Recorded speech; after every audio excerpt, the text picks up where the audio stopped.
Right, so today we're going to have a go at doing a based wreath. With the based wreath, I'm going to show you how to do a ribbon pleat around the edge. Okay, so you need some flower ribbon, a wreath ring, some double, either white or yellow, whichever you can get hold of, and a little block of oasis for your bump, and then some flowers to go on your bump at the top. Okay, so the first thing you do is you cut your oasis a little bump and place it where you want it to go. Okay, then you hot glue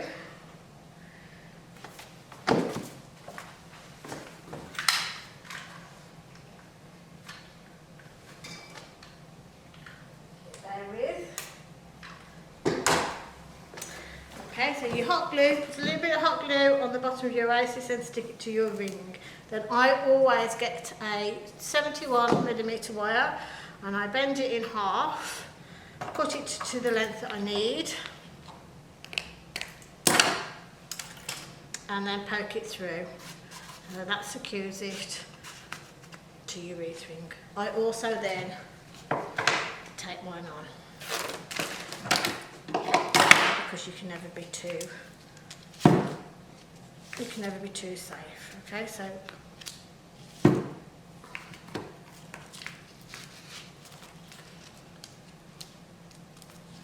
just put a little bit of tape around just to secure it on.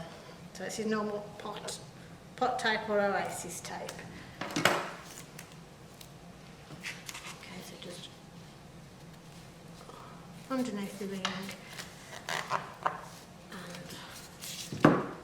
Okay, so just move that to one side for a moment. We're going to show how to ribbon pleat. So to ribbon pleat, you go over your ribbon, so it's back on and then back on yourself, so it's like an S. Okay, and you staple. Then you find that on the underside you have a crease, so you go under to that crease and back on yourself. Okay, and staple. And that is what we call a box pleat. So your crease is now on the top, so you go over to that crease and back on yourself, and then your crease is on the bottom, so you go under to that crease and then back on yourself and staple. Okay, so over and under.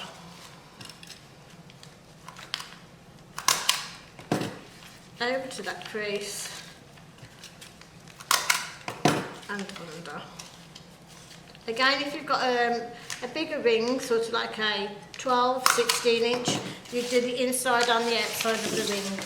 I've only got about an 8-inch ring, so I'm only going to go all around the outside.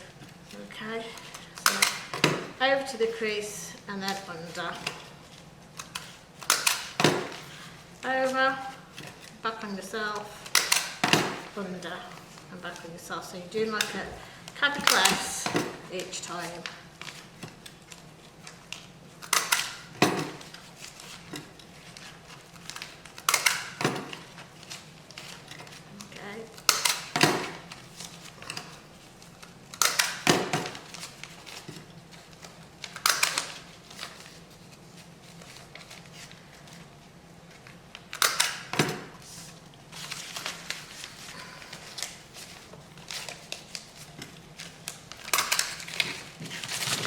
So you go all the way around until you've got enough.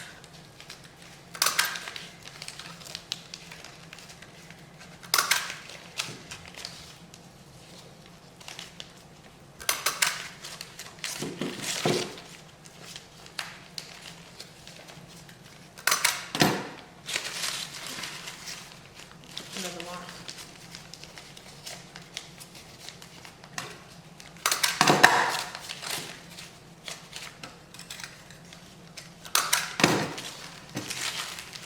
So when you finish this, your end of that pleat should sit into your first pleat that you made. Okay. So once you've done that and you've got all your pleats done, then you need your German pins. Now these are German pins, so they are a double-legged pin. Okay, can you see that? Yeah, you can use pearl-edged ones if you can't get them, alright, but if not, because these will stick in a lot better. These are called German or mossy pins, right, and then you put that into your first pleat, and I always angle it down if it's a foam bottom, so it sits into the foam, so it's more secure. And I use 1 pin per plate. Okay, and the pleats just sit on the edge of the table.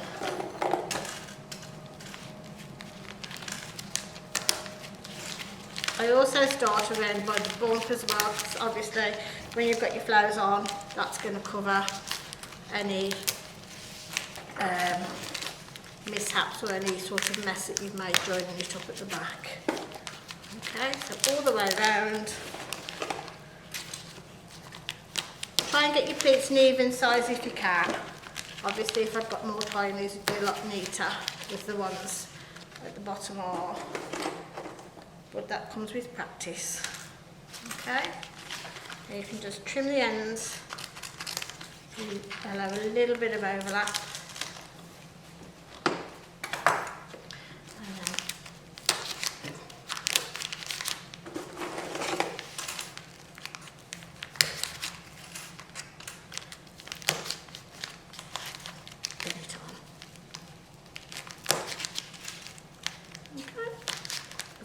The bigger ring you can go around the inside as well, but that's quite sufficient for this size ring. Okay. Then you go off and water it. Okay, so now once it's watered, you use your double chrysanthemums. Now if I've got yellow, because that's all I could get again, obviously if you use white double chrysanthemums, you will get a lot more scope onto what colour spray you can put on the top. With yellow I find you're quite sort of like limited, it's either going to be white or orange because the base is quite bright.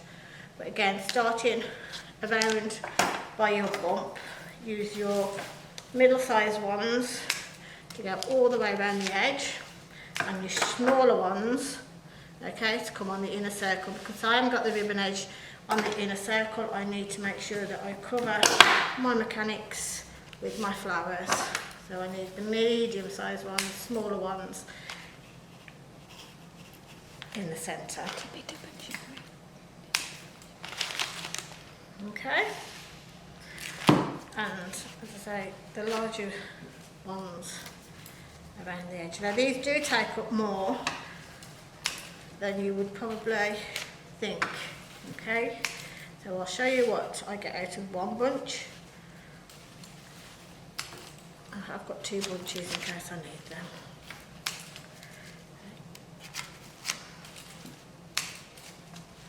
The larger ones just put to one side for a moment. Okay. Don't want them too big around the edge. If you go too big around the edge, so you lose your ribbon pleat. But obviously you have to use what you've got.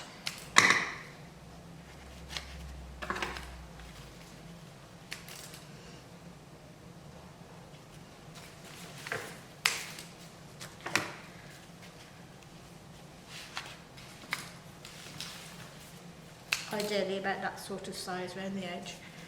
So some of these are a little bit big.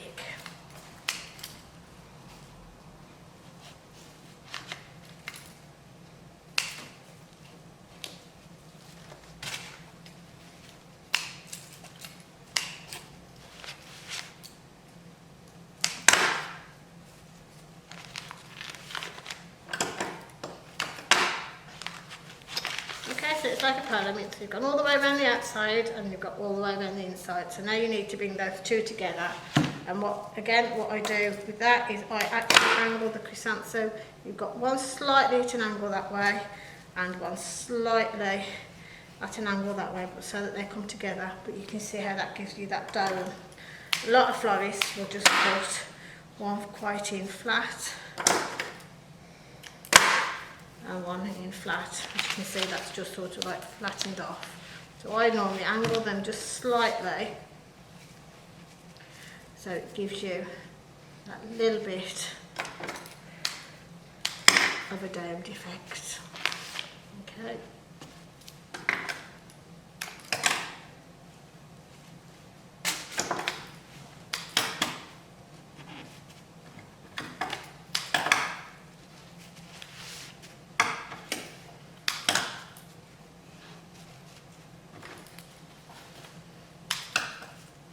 If you've got any tiny little buds like these, just put them to one side because they can come in a minute.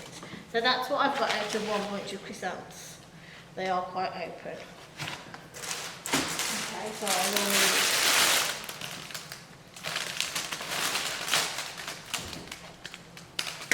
another bunch, just to finish it off. So again, at an angle.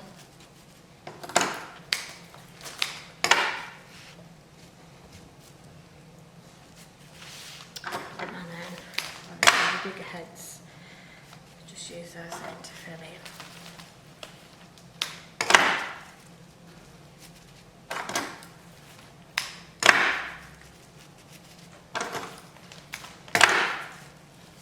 Okay, so you've got no gaps. Okay, you can't see your German pins around the edge, and you've got that nice domed effect. Okay. So once you've got your base done, right, then you need to do your spray on the top. Now your spray should be 1/3 your overall size of your ring. So you're looking about that sort of length. And again, it should be 2/3 to 1/3. So we go 2/3 on the return end, so 1/3 on the return end to 2/3 on the other end. So you're acting it like it's a crescent, or a semi-crescent. So bring your foliage in. Don't forget the sides.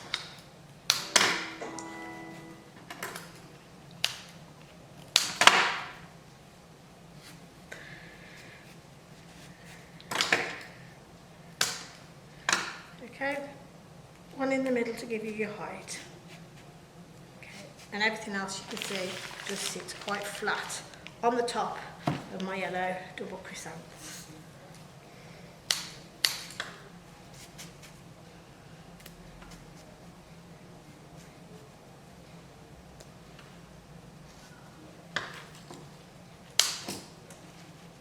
Again, bring it on the inside, but keep it quite short, again, because you don't want to cover that hole, right?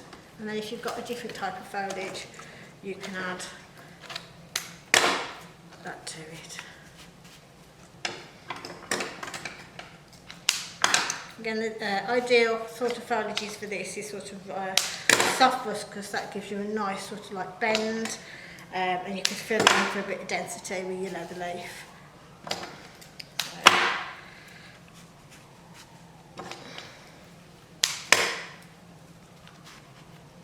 Okay, so you've got the spray on the top. So, when you've got your spray done, we need our flowers.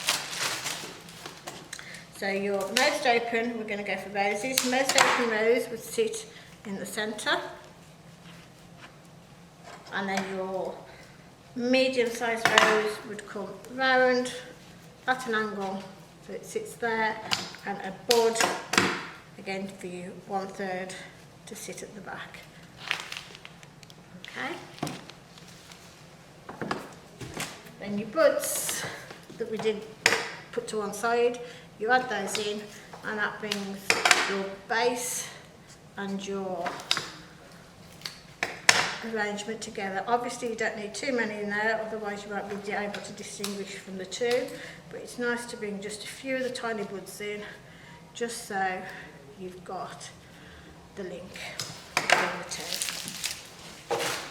I'm going to finish it off with a little bit of jet.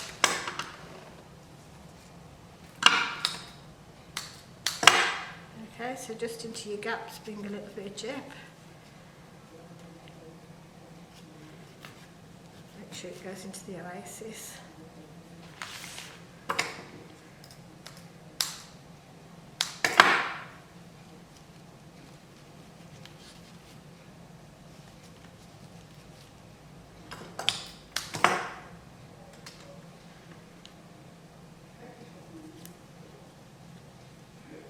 Just trying a little bit of depth. I've got a tiny little bit of status, so I'm going to break the status down